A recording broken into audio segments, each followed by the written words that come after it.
3 कभी भी पर्याप्त नहीं। जब अमीर व्यक्ति मूर्खतापूर्ण काम करते हैं।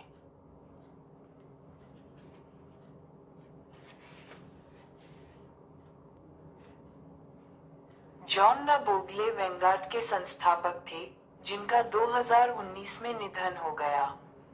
उन्होंने एक बार धन दौलत के बारे में एक ऐसी कहानी सुनाई जो कुछ ऐसा दर्शाती है जिसके बारे में हम अधिक नहीं सोचते।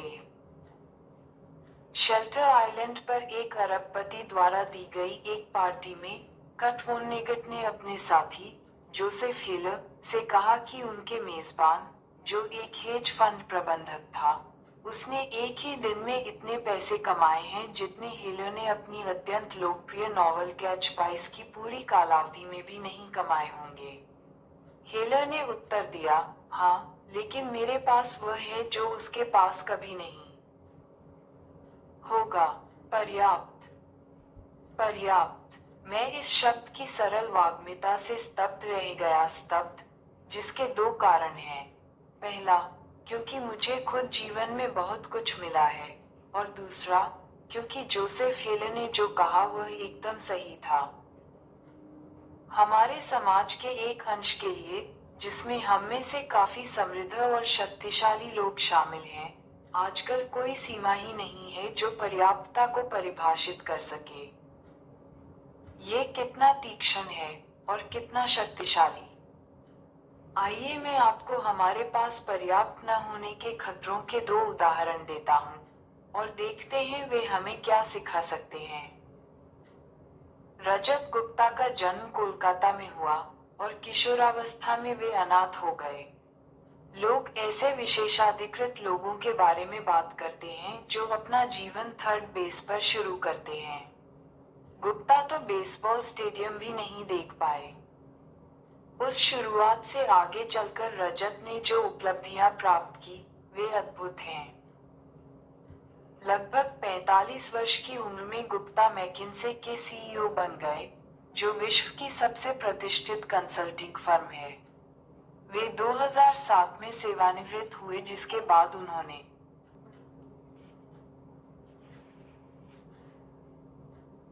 संयुक्त राष्ट्र और वर्ल्ड इकोनॉमिक फोरम में अहम भूमिका निभाई। उन्होंने लोक हितैषी कार्यों में बिल गेट्स के साथ सहभागिता की। वे 5 अन्य पब्लिक कंपनियों के बोर्ड ऑफ डायरेक्टर्स में सम्मिलित थे। कोलकाता की झुग्गी झोपड़ी से निकल, गुप्ता अभी तक के सबसे सफल उद्यमियों में से एक बन चुके हैं। सफलता के साथ साथ उन्हें प्रचुर संपत्ति भी मिली। 2008 में खबरों के अनुसार गुप्ता की शुद्ध संपत्ति $100 मिलियन थी। इतनी राशि अधिकांश लोगों के लिए अपरिमेय है। उस राशि का 5% वार्षिक प्रतिफल प्रतिदिन लगभग $600 प्रति घंटा उत्पन्न करता है। वे जीवन में जो चाहे वह कर सकते थे, और जो वे चाहते थे वह मात्र एक सेंटा मिलियनेयर बनना नहीं था। वे एक बिलियनेयर बनना चाहते थे, और वे हर हाल में ये पाना चाहते थे। गुप्ता गोल्डमैन सैक्स के बोर्ड ऑफ डायरेक्टर में से एक थे, जिसके कारण वे विश्व के कुछ सबसे अमीर निवेशकों से घिरे हुए थे। एक निवेशक ने प्राइवेट इक्विटी टाइकून के भुगतान दिवस का हवाला देते हुए गुप्ता के बारे में कहा, मुझे लगता है वे उस समूह में रहना चाहते हैं। वह एक अरबपतियों का समूह है ना? गोल्डमैन जैसे अरबों खरबों का ही समूह है, सही है ना? 12 बिल्कुल सही।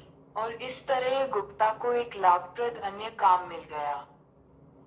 2008 में जब गोल्डमैन सैक्स को वित्तीय संकट की मार झेलनी पड़ी, वॉरेन बफेट ने इस बैंक को बचाने के लिए $5 बिलियन की राशि निवेश करने का निर्णय लिया। गोल्डमैन बोर्ड का सदस्य होने के कारण गुप्ता को सामान्य जनता से पहले इस सौदे की जानकारी मिल गई। यह एक मूल्यवान जानकारी थी। गोल्डमैन का अस्तित्व शंकास्पद था, और बफेट के समर्थन से निश्चय ही उसके स्टॉक में उछाल आ जाता। इस आगामी सौदे की जानकारी मिलने के 16 सेकंड बाद गुप्ता, जो गोल्डमैन बोर्ड मीटिंग की फोन कॉल पर थे, उन्होंने फोन रखकर राजरत्नम नाम के एक हेज फंड प्रबंधक को फोन मिलाया। कॉल रिकॉर्ड नहीं किया गया, लेकिन राजरत्नम ने तुरंत गोल्डमैन सैक्स के 175,000 शेयर खरीद लिए। तो आप समझ ही सकते हैं कि फोन पर क्या बात हुई होगी। कुछ घंटों बाद जनता के सामने बफेट गोल्डमैन सौदे की घोषणा की गई। गोल्डमैन के स्टॉक में उछाल आया।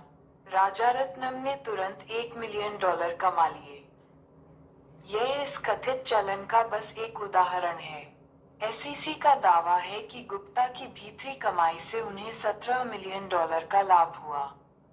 ये पैसा कमाने का आसान तरीका था, और अभियोक्ताओं के लिए ये और भी आसान मामला था। गुप्ता और राजारत्नम दोनों भीतरी लेन देन के जुर्म में जेल गए, और उनके करियर और प्रतिष्ठा दोनों हमेशा के लिए मिट्टी में मिल गए। अब बनी मैडोफ का उदाहरण लीजिए। उसके अपराध के बारे में सब भली भांति जानते हैं। मैडोफ चार्ल्स पॉन्जी के बाद से अब तक का सबसे कुख्यात पॉन्जी चालबाज है। मैडोफ निवेशकों को 2 दशकों तक ठगता रहा जब तक कि उसका अपराध पकड़ नहीं लिया गया, व्यंग्यपूर्वक रूप से गुप्ता के कारनामे के कुछ ही सप्ताह बाद। यहाँ पर अनदेखा पहलू ये है कि मैडोफ, गुप्ता की ही तरह, एक जालसाज के अलावा कुछ और भी था। पॉन्जी योजना, जिसने उसे प्रसिद्ध बनाया, उससे पहले वह एक बेतहाशा सफल और विधि संगत व्यवसाय था। मैडोफ एक बाजार निर्माता था, जिसका काम स्टॉक खरीदारों और विक्रेताओं को आपस में जोड़ना था। वह इस काम में बहुत अच्छा था। 1992 में द वॉल स्ट्रीट जर्नल ने मैडोफ की मार्केट मेकिंग फर्म का कुछ ऐसे बखान किया। बर्नार्ड हिल ने एक अत्यधिक लाभदायक प्रतिभूति फर्म स्थापित की है, मैडोफ इन्वेस्टमेंट सिक्योरिटीज, जो स्टॉक ट्रेड का एक विशालकाय भाग बिग बोर्ड के हाथ से निकाल ले जाती है। मैडोफ फर्म द्वारा एक्सचेंज में इलेक्ट्रॉनिक रूप से किया जाने वाला $740 मिलियन का प्रतिदिन औसत ट्रेड न्यूयॉर्क एक्सचेंज का कुल 9% है। श्री मैडोफ की फर्म इतनी जल्दी और सस्ते में ट्रेड संचालित कर सकती है कि यह अन्य ब्रोकरेज कंपनियों को उनके ग्राहकों के ऑर्डर पूरा करने के लिए 1 पेनी प्रति शेयर देती है, और इस प्रकार क्रय विक्रय दर के अंतर से लाभ उठाती है जिसके लिए अधिकतर स्टॉक ट्रेड करते हैं। ये किसी पत्रकार द्वारा किसी ऐसी धोखाधड़ी का वर्णन नहीं जो अभी बाहर नहीं आई थी। मैडोफ का मार्केट मेकिंग व्यवसाय वैध था। एक भूतपूर्व कर्मचारी ने बताया कि मैडोफ के व्यवसाय की मार्केट मेकिंग शाखा प्रतिवर्ष $25 मिलियन से $50 मिलियन कमाती थी। बनी मैडोफ का वैध, धोखाधड़ी रहित व्यवसाय हर तरह से बहुत सफल था। इसने उसे अत्यधिक और वैध रूप से समृद्ध बनाया। और फिर भी धोखाधड़ी। जो प्रश्न हमें गुप्ता और मैडोफ दोनों से पूछना चाहिए, वह ये है कि कोई ऐसा जिसके पास अरबों खरबों डॉलर हो, वह और अधिक पैसों के लिए क्यों इतना बेताब होगा कि उसे पाने के लिए सब कुछ दांव पर लगा दे।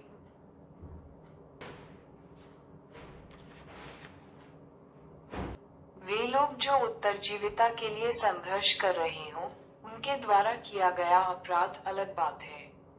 एक नाइजीरियन ठग ने एक बार द न्यूयॉर्क टाइम्स को बताया कि उसे दूसरों को चोट पहुंचाने से ग्लानि का अनुभव होता है, लेकिन गरीबी आपको दर्द महसूस नहीं होने देती। जो गुप्ता और मैडोफ ने किया वह अलग था। उनके पास पहले से सब कुछ था, अकल्पनीय संपत्ति, प्रतिष्ठा, शक्ति, स्वतंत्रता। और उन्होंने इस सब को जाने दिया क्योंकि उन्हें और अधिक चाहिए था। उन्हें पर्याप्त का बोध नहीं था। ये चरम उदाहरण हैं, लेकिन इस आचरण के गैर अपराधी संस्करण भी हैं।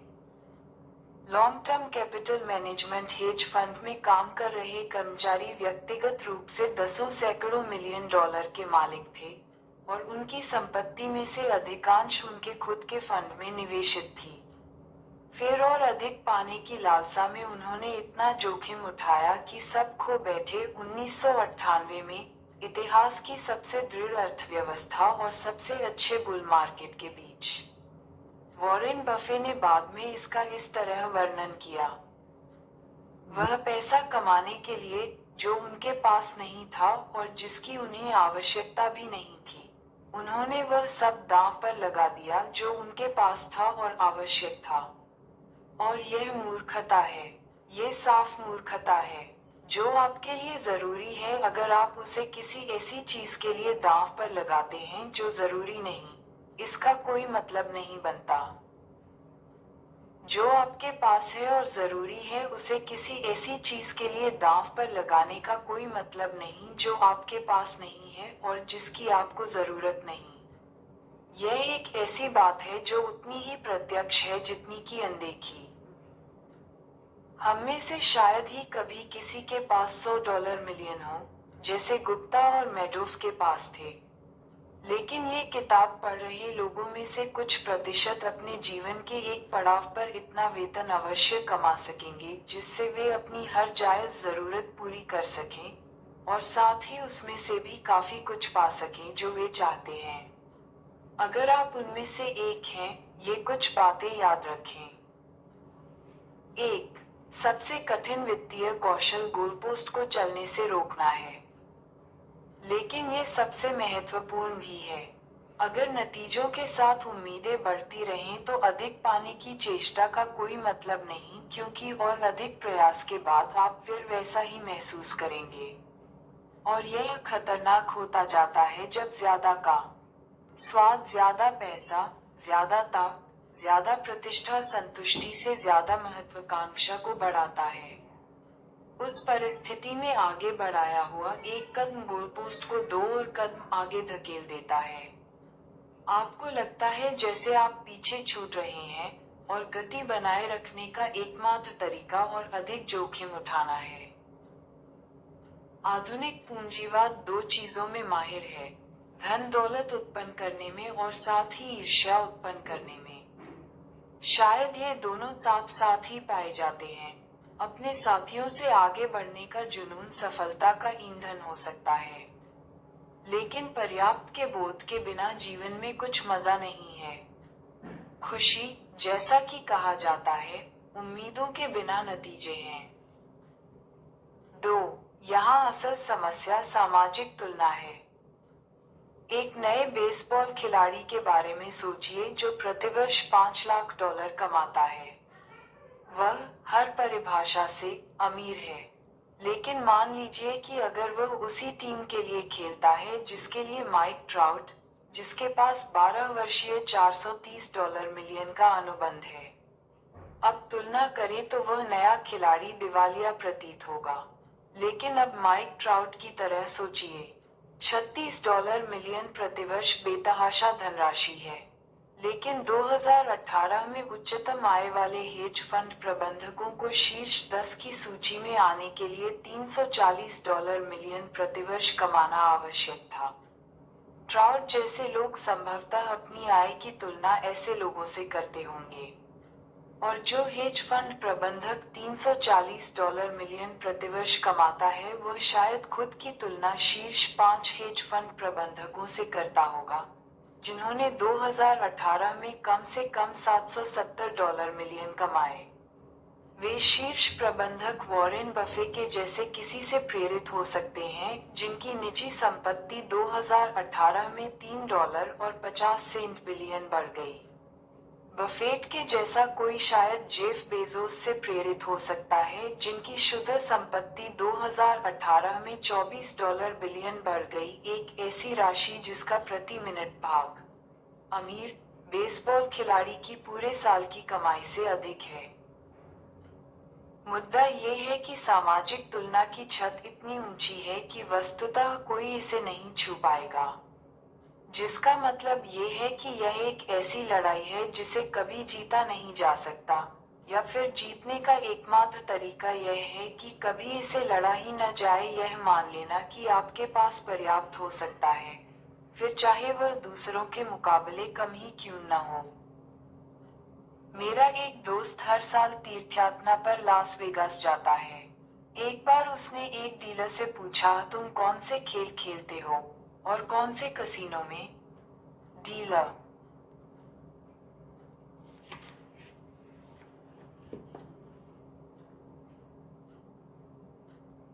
ने बहुत गंभीरता से जवाब दिया, लास वेगस के कसीनो में जीतने का सिर्फ एक तरीका है, वह ये कि जैसे ही आप अंदर आएं, वापस बाहर निकल जाएं। और ठीक इसी तरह दूसरों की संपत्ति से तुलना करने का खेल भी काम करता है। 3. पर्याप्त बहुत कम नहीं होता। पर्याप्त होने का विचार रूढ़िवाद के जैसा लग सकता है, जिसमें अवसरों और क्षमता को छोड़ दिया जाए। मुझे नहीं लगता ये ठीक है। पर्याप्त का मतलब ये समझना है कि इसका विपरीत और अधिक की भूख आपको पछतावे के छोर पर लाकर खड़ा कर देगी। ये जानने का एकमात्र तरीका कि आप कितना खाना खा सकते हैं, यही है कि आप तब तक खाना खाएं जब तक बीमार न पड़ जाएं। कुछ ही लोग ऐसा करते हैं क्योंकि उल्टी करने की तकलीफ खाने के स्वाद से ज्यादा होती है। लेकिन किसी कारण ये तर्क व्यवसाय और निवेश में नहीं चलता, और अधिकतर लोग तब जाकर रुकते हैं जब वे टूट जाएं या रुकने पर मजबूर हो जाएं। यह अबोध रूप में कुछ ऐसा भी हो सकता है, अपने काम में अक्रियाशील हो जाने से लेकर एक जोखिम भरा निवेश आवंटन जिसे आप कायम न रख सकें। दूसरी तरफ दुनिया में रजत गुप्ता और बनी मैडोफ जैसे लोग हैं जो चोरी करने पर उतर आते हैं क्योंकि उन्हें लगता है कि बिना नतीजे की परवाह किए हर डॉलर हासिल करना जरूरी है। जो भी हो, हर एक संभाव्य डॉलर को ठुकराने की असमर्थता आगे चलकर आपको भारी पड़ेगी। 4. बहुत सी चीजें जोखिम में डालने लायक नहीं होती, चाहे संभाव्य लाभ कितना ही अधिक हो। जेल से रिहा होने के बाद रजत गुप्ता ने द न्यूयॉर्क टाइम्स को बताया कि उन्होंने एक महत्वपूर्ण सीख पाई है। कभी भी किसी चीज से हद से ज्यादा अनुरक्त न हो, आपकी प्रतिष्ठा, आपकी उपलब्धियां, या इनमें से कुछ भी। मैं अब इस बारे में सोचता हूँ, इससे क्या फर्क पड़ता है? ठीक है, जो हुआ उसने मेरी प्रतिष्ठा अनुचित रूप से नष्ट कर दी। और ये तभी तकलीफ देता है अगर मैं अपनी प्रतिष्ठा से बहुत लगाव रखता हूँ। यह शायद उनके अनुभव से लिया जाने वाला सबसे खराब सबक मालूम पड़ता है, और मुझे लगता है कि यह एक ऐसे आदमी का खुद को तसल्ली देने के लिए बहाना है, जो बुरी तरह से अपनी प्रतिष्ठा वापस चाहता है, लेकिन अब वह जा चुकी है। प्रतिष्ठा अमूल्य है। आजादी और स्वावलंबन अमूल्य हैं। परिवार और दोस्त अमूल्य हैं। जिन्हें आप प्यार करते हैं उनसे प्यार पाना अमूल्य है। खुशी अमूल्य है। और इन सबको बनाए रखने का सबसे अच्छा तरीका ये जानना है कि कब आपको वे जोखिम उठाना बंद कर देना चाहिए जो इन्हें नुकसान पहुंचाते हैं। ये जानना कि कब आपके पास पर्याप्त है। अच्छी खबर यह है कि पर्याप्त का निर्माण करने वाला सबसे शक्तिशाली औजार अद्भुत रूप से सरल है, और ऐसे जोखिमों की मांग नहीं करता जो इनमें से किसी भी चीज को हानि पहुंचाए। यह अगला अध्याय है। Thank you.